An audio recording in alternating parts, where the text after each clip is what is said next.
Okay, diving straight in. We've got a bunch of sources you shared, and the plan for this deep dive is pretty clear. Cut through the noise, pull out what really matters, and help you make sense of it all. Today, Saturday, May 31st, 2025, we're focusing on the top 5 AI news stories hitting the headlines. And just a quick required note here, this deep dive, titled AI Daily Deep Dive, was researched and generated entirely by AI. So with that out of the way, let's look at what these stories are telling us. It's really a snapshot of AI's incredible speed right now. It's popping up everywhere. Absolutely. From creative tools making videos that look real to how big companies actually work. Yeah, and even changing what a social media influencer can be. It's complex, it's integrated, and it's definitely happening fast. Ready to get into the first one? Let's do it. I think what really jumps out is that AI isn't just coming soon anymore. It's actively reshaping things today. Right. So first up, something visually pretty stunning and, well, potentially disruptive. Google's new AI video generator, VO3. Announced at Google I/O, the sources jump right on its ability to make 8-second videos. Yeah, but it's not just the length, is it? It's the Yeah. quality. The sources are really emphasizing this shocking level of realism. It seems like we're finally moving past that uncanny valley weirdness we've seen before. And that brings us right to that moment. The one misinformation experts have been warning about, hasn't it?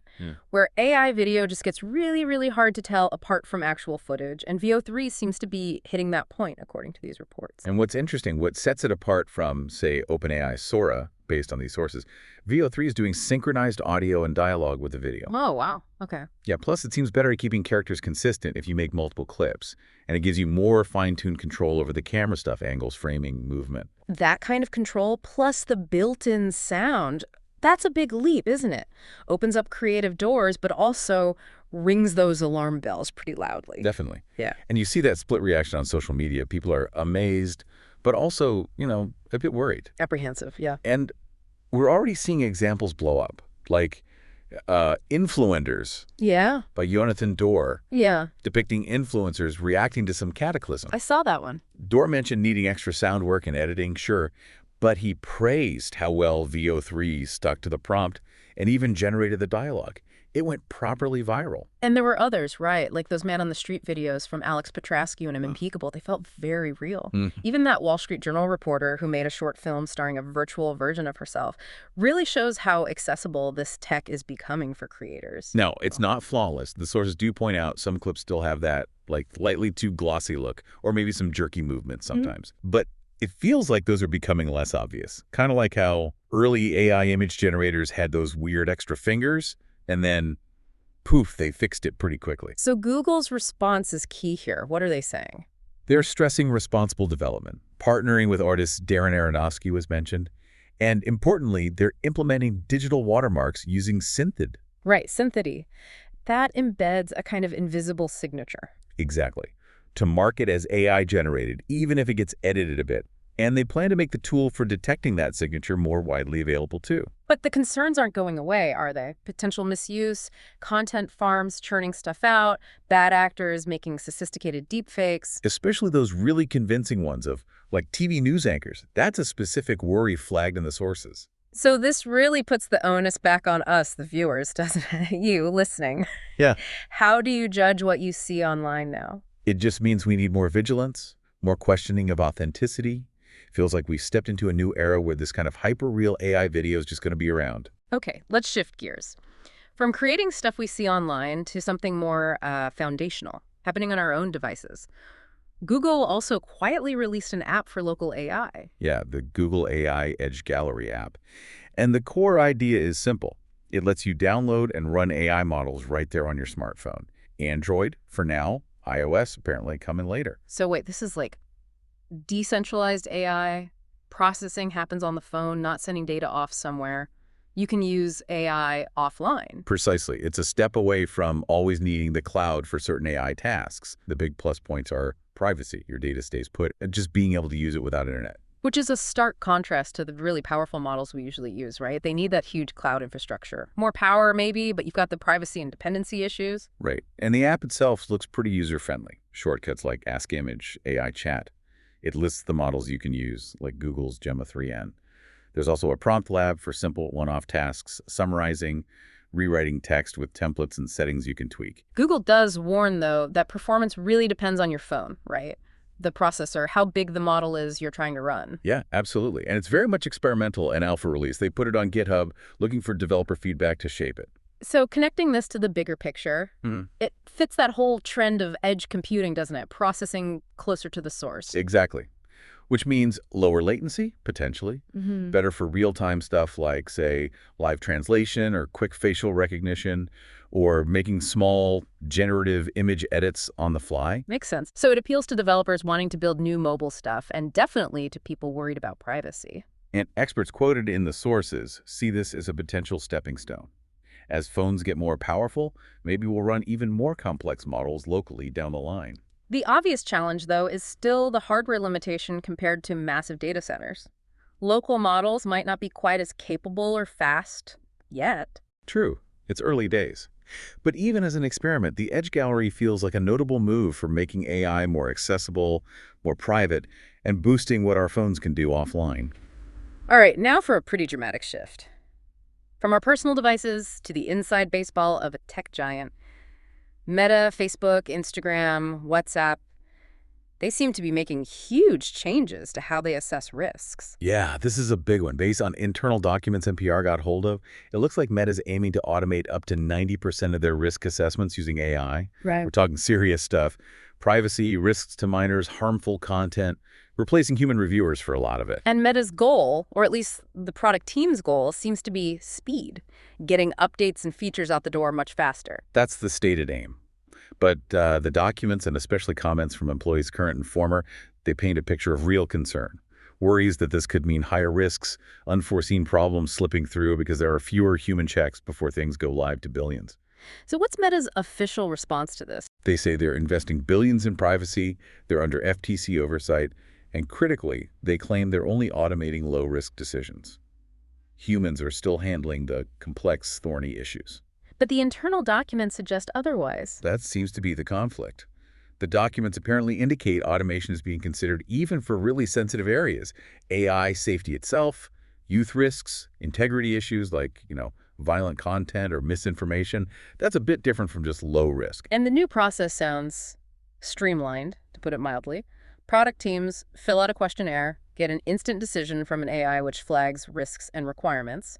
Then it's on the product team to basically self-certify they've met those requirements. Right, and the key change seems to be skipping that step, where human experts previously had to sign off before a feature impacting potentially billions of users was released. Former employees like Zvika Krieger pointed out that engineers are focused on building things fast. They're not necessarily privacy gurus. Automating might make things efficient, but maybe at the cost of thoroughness. Recalling past issues where self-checks weren't enough. Meta did say they plan to audit the AI's decisions for projects that don't get human review. And there's a note about the EU. Users there might be somewhat shielded. Yeah, because of the Digital Services Act.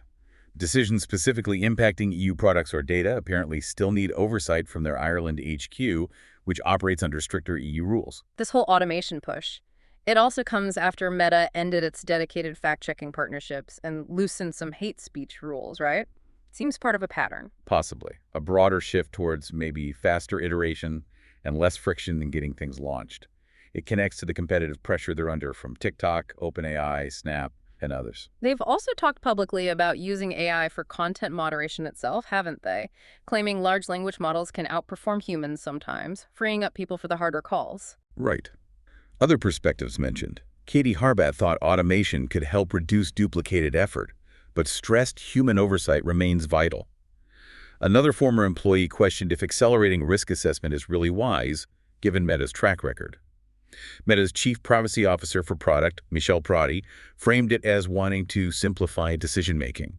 So it boils down to this big trade-off, doesn't it? Chasing efficiency and speed with AI, potentially huge gains there, but raising really fundamental questions about safety, blind spots, and whether you lose something crucial when you reduce human judgment and oversight, especially with things like VO3 potentially flooding platforms with realistic AI content. He's in a major transformation with significant implications. Okay, let's switch gears again, sticking with social media, but from a totally different angle. AI influencers. They're not just tools anymore, they are the personalities. Yeah, it's fascinating. AI is being used to create these entirely artificial online figures who are getting really popular, landing brand deals.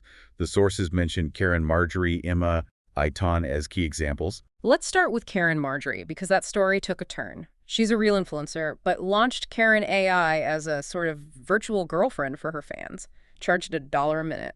And it made serious money fast, like $70,000 in the first week. Some users even reported feeling, actual affection, even love for this AI chatbot. But then it went wrong, didn't it? Seriously wrong. The AI started generating disturbing, harmful statements, making up stuff about Karen's health, her family. And users were apparently sharing deeply personal, sometimes uncomfortable fantasies with it. Karen herself noted the AI seemed to just reflect users back at themselves, sometimes amplifying unhealthy tendencies. And the real-world fallout for the human Karen. She now needs bodyguards, actual security because of safety threats stemming from this AI experiment. A really stark reminder that what happens in these virtual interactions can have very tangible, serious consequences. Yet, despite that cautionary tale, the trend seems to be booming. Tell us about Emma. Emma's based in Tokyo, a hyper-realistic CGI character created by a company called Awe, Inc. She's huge in the fashion scene, appears with celebrities, attends fashion shows, posts about her daily life, and she has major brand deals. Porsche, BMW, SK2, Amazon Fashion. And they're using her in creative ways too, not just static pictures. Right, like she functioned as an AI-style advisor chatbot at a Coach pop-up event.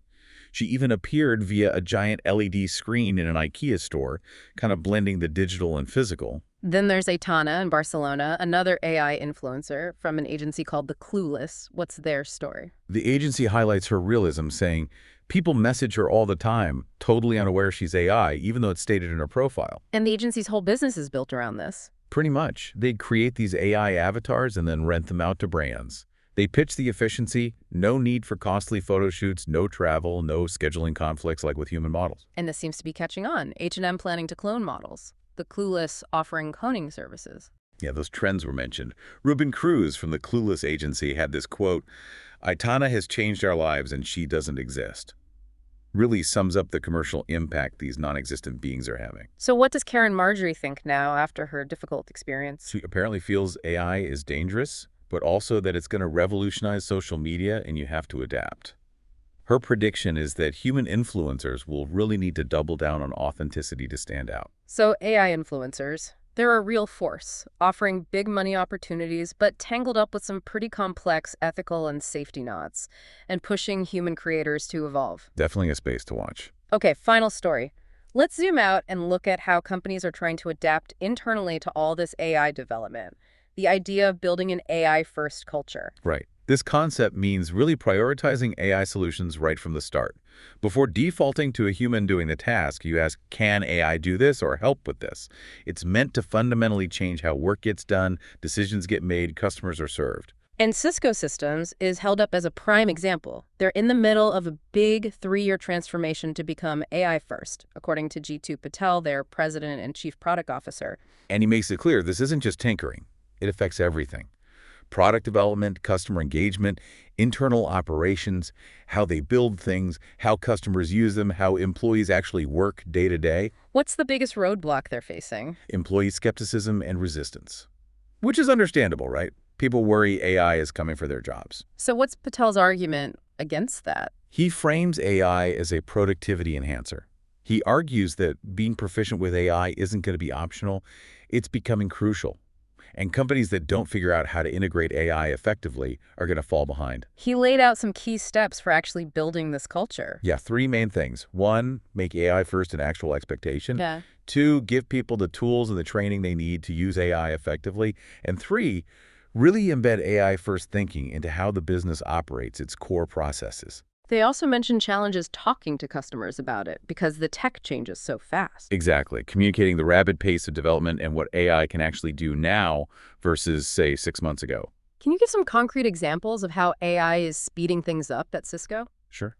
They mentioned big improvements in customer support, using AI to streamline handling tickets, reducing overhead, optimizing sales processes, AI helping reps prepare for meetings, assisting with legal and accounting aspects. Patel even speculated AI could get rid of blind negotiations by providing better data up front. And his advice for employees or people entering the workforce now? Basically, don't fear AI, get curious, play with it, explore what it can do, see it as an opportunity. Because knowing how to work with AI is going to be a really valuable skill. This definitely feels like a wider trend. Lots of companies across different sectors are looking hard at AI, not just for isolated tasks, but for fundamentally redesigning how they operate, aiming for efficiency, cutting costs, improving experiences. Yeah, becoming AI first is a huge organizational shift. It needs real planning, buy-in from everyone, good communication. But the idea is, if you pull it off, it gives you a serious competitive advantage. Wow. Okay, that was a lot. Quite the journey across the AI landscape just from today's news. From video that looks incredibly real To AI running on your phone to how huge platforms handle risk. and creating totally new kinds of celebrities. And finally, changing the very culture inside companies. It's hitting everywhere and it's moving incredibly fast. It really is. Each story is significant on its own, but put them together, you really see how deeply AI is weaving itself into, well, everything digital and beyond. Exactly. So maybe pulling these threads together, here's something for you, the listener, to think about. As AI becomes both hyper-realistic, like VO3, and deeply integrated into how things work, the apps we use, the content we see, how big companies make decisions, even how people build careers online. How does all of this, happening so fast and on so many fronts, challenge our basic ideas about what's authentic, who or what we can trust, and where that balance lies between human judgment and algorithmic efficiency? That's definitely something worth mulling over as we all navigate this. Indeed. Thanks for joining us for this deep dive.